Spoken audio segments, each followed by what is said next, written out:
വിശുദ്ധ മത്തായി എഴുതിയ രക്ഷാകരമായ സുവിശേഷം 16 അധ്യായത്തിന്റെ 26 വാക്യം വായിക്കുമ്പോൾ ജീവന്റെ വിലയെക്കുറിച്ച് വളരെ മനോഹരമായി ഇപ്രകാരം രേഖപ്പെടുത്തിയിട്ടുണ്ട്.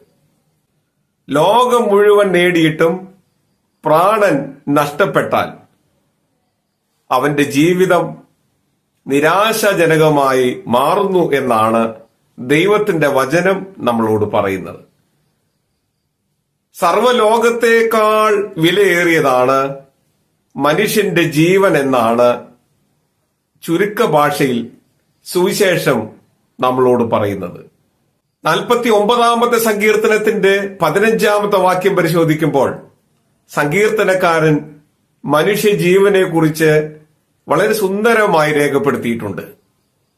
ജീവന് വീണ്ടുകൊള്ളാൻ